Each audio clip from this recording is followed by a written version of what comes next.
Now, Chief Meteorologist Scott Dorval with the On Your Side forecast. All right, you expect the heat to be pretty stifling at times, this time of year especially. And as we've looked at the temperature history, I've been showing you this for a while, and we'll take a look at it again. We did have some cooler weather in the beginning of July. You may remember that. And so when you average out all of July, all these downs and ups and downs, you end up with a temperature that's only about a half a degree above where it's supposed to be for this time of year, for July. So June was exactly average, even though there was some really cool periods and then some real hot weather as well. So average is just a lot of unaveraged numbers all averaged together, right? And that's really what's been happening here. But the trend you see over the past several days here, even yesterday was 96, today we're at 97. So we've got a nice streak going here with some pretty hot weather. Let's take a look at the next 10 days and we'll see that streak continuing. 97 today, pretty much the same story tomorrow, and pretty much as we go to Saturday, a similar story. Now we may get a little more cloud cover tomorrow, a chance for some storms trying to form, a few more in the mountains. And you see this peak right here. That's where we get a little surge of heat that I'm going to show you here in a moment, coming in from the southwest, rotating around a big area of high pressure, and that could bring in temperatures above 100 degrees for the entire valley. Then we see this little drop off and then a bigger drop off here to 90. How chilly will that feel? We get all the way down to 90 degrees. That's a couple degrees below where it should be. So that's the possibility as we head towards the 7th, 8th, or 8th, 9th, and 10th of August. So as we get into August, the days are getting shorter. That biting heat may be gone. So the worst or the hottest of the summer may end up being this rest of this streak right here for about the next week, and we drop that temperature down just a little bit. So let's take a little review of tomorrow. Again, this is just pretty much what we've had today. Normal high is 93, normal low is 62. It will be a little warmer in the morning, but if you're looking for temperatures below 80, you've got to be outside before 8 o'clock in the morning in the valley, or 10 o'clock in the morning, I should say. By that time, we're getting above 80, 81 at 11 o'clock. We're shooting up into the 90s, and not much cloud cover showing up on this chart right here, but there's the possibility we could get some cloud cover during the afternoon with an isolated storm, but for the most part, it's going to be mostly sunny. Wind will be light. It'll be a lot like today. And I showed my recreation forecast yesterday. I haven't changed it for today because nothing's really changing in this extended forecast.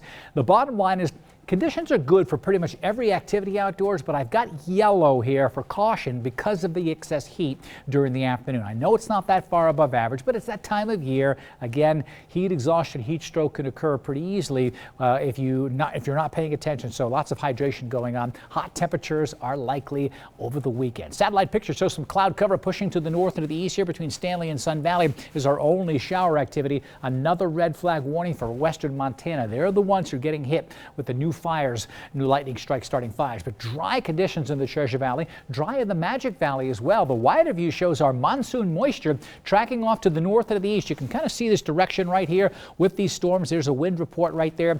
And that moisture is the key to us getting thunderstorms and lightning. So when you look at this wide view, this is what's called water vapor. The orange is dry air, and that's been wrapping into southwest and west Idaho. That's keeping the thunderstorms away.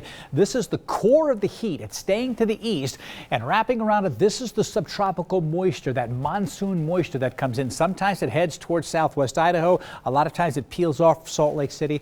That's what's happening now. And as I look into the future, I don't see a huge change in that coming on in. And that's kept a lot of the fires down from the lightning strikes. So you see that fire in central Idaho and up to the north here in Montana as well. Some fires to the west. There's been a little bit of smoke that's been kind of trying to get into the valley from the southwest Oregon fire down in here, but all in all, not too much going on. We look at the wildfire danger here as we go over the next, say, day through the day tomorrow, and we zoom on in. You see that scale there. Still low to moderate here just because of the conditions. We don't have the lightning there or the instability, but the good news is that our fire situation right now has been good, so we'll hope that stays the same. The McCall area, beautiful day today. Sunshine, 87 degrees, almost a little hot out of the lake today. Tomorrow, same story, even hotter by Sunday with a temperature near 90. A little further to the east of the mountains, if you're vacationing at Redfish Lake, we're back to some mostly sunny skies, although we had some of those clouds popping up. Some isolated storms are nearby.